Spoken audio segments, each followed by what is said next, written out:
You lost the power struggle when you brought them into the universe. They already have you over a barrel. You're already not in control. It takes a lot of work to be laid back, whatever parents. Enjoy the time that we get to trip over toys in our house because it's going to be so short.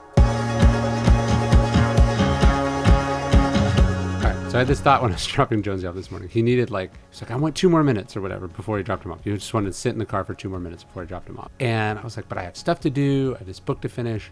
And then I just had this thought I already blew up my life. I'm already hopelessly late and behind on basically everything. From having kids.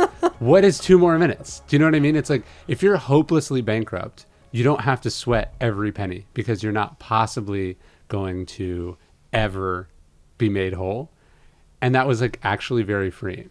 Of course I have 2 more minutes. It's all funny money at this point. Yeah. Jones tends to spiral with the 2 minutes though. What do you mean? He needs us to contain his emotions a little bit.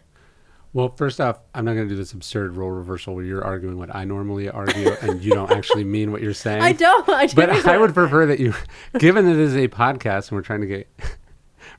stay on topic here. My general point about realizing I don't like the bankruptcy analogy that you used. I don't know. But here's another. It's bedtime is at 7, and then they're like, but I want one more story.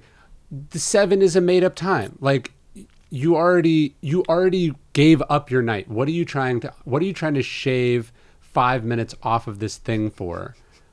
Who cares? I'm not the one that's instituting the role reversal here. I'm the one that doesn't have great boundaries with the kids where I'm like, who cares? Let's just read 5 more stories. Let's do 5 more minutes. And you're the one that's no, we need to have the boundaries. I think you're largely right though. Boundaries of course I'm right. Boundaries in general in a general sense are true, but this is the time. It doesn't really matter. They need to be a little bit flexible. Yes. 2 minutes, allowing him, what I think with the drop off with Jones, what he needs is control over his environment in that situation. Yeah. And we have boundaries with giving him control. So we understand that what reduces his anxiety is him having control in the situation. So when he says, I need 2 minutes, and at the end of this 2 minutes, I'm going to be ready to do that, we can't get into a power struggle with him and being like, no, we set a boundary with you and said, no, we're leaving you at this point. We are flexible with all right, yes, you need 2 minutes so you can adjust to your environment. And then at the end of that 2 minutes, so you can go about your life. But see, it's actually the same thing there too, right? It's you get in these power struggles with your kids. You're like, I said this is the way we're doing it. This is how it's supposed to be. And so you're in this power struggle, but you already lost the power struggle. You lost the power struggle when you brought them into the universe. They already have you over a barrel. You're already not in control. We've talked about this on Daily Dad, this idea of unavoidable reality. When they fall asleep, they're asleep. It blew up your plans. You have to accept that. So so many of the power struggles are delusional in the sense that you already lost. You're why do I need to decide who decides what how the drop off is going to go? The fact that I'm driving him across town to go to a summer camp for him, he already won. Yeah. And so the idea of acceptance is so important. You're just getting these struggles, or you're trying to optimize for time, and it's you already blew up any semblance of being on time and controlling your time or being in control of your life when you had kids. So just relax a little bit. Yes.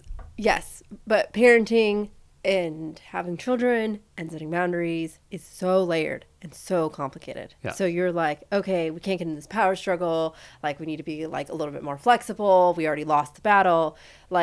Yes, but it's also understanding why we made all of the decisions that we do and why we set the limits that we do and why we have the boundaries that we have, and being very firm and confident with all of those things so we understand where and why we can be flexible where we are flexible, and why we can make the decisions to be chill about the things we are chill about. So, for instance, we went to a bookstore. I took the kids to a bookstore, and Jones decided as we were leaving he needed a toy that I had told him walking in that we were not going to buy. I said we were walking in, we were each getting a book, and we were leaving. Yeah. And he decided he needed the toy. I was like, we're not getting the toy.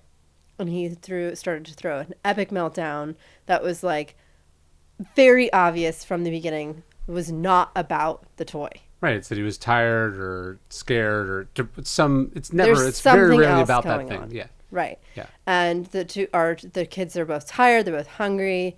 They start playing off of each other. The older one's getting upset because he's being loud. He's like, whatever. It just spirals out of control.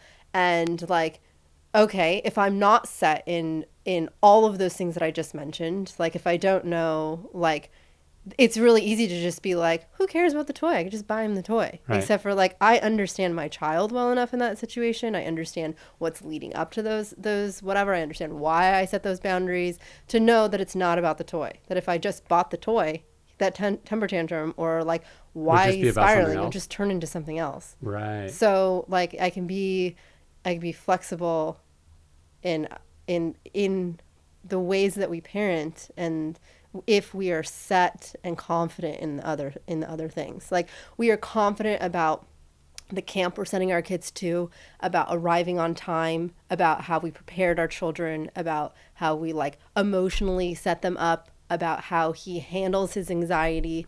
So when we get there, we know how he says, I need 2 minutes, that he knows that we are confident about where we're sending also, him. Yeah, it's like if I had arrived 20 minutes late and then he needed 7 minutes and I had scheduled my life poorly, so I didn't have slack, then yeah, I wouldn't be able to go like, hey, sure, you can have 2 minutes. But I set things up so 1 minute, 2 minutes, 7 minutes, 20 minutes, it doesn't actually matter.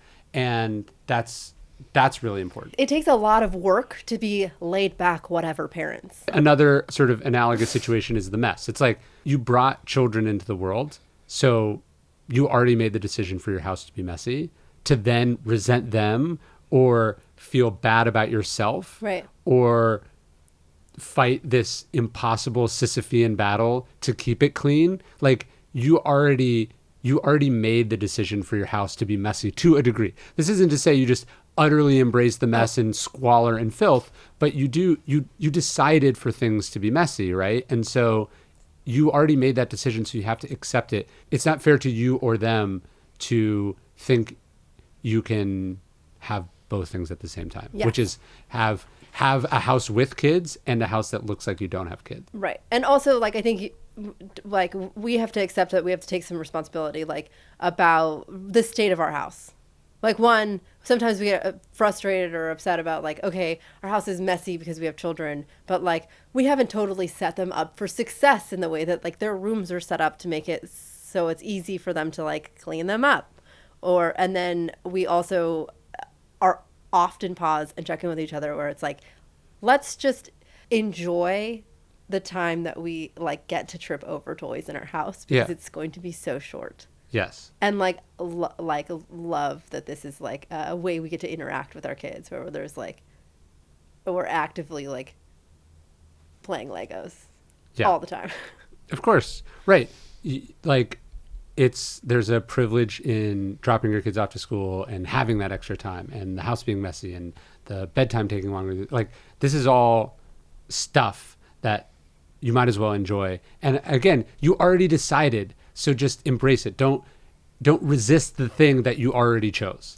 Yeah, but again, I think in our lives, I put a lot of effort into the chaos existing, like, on this side contained, because there is order.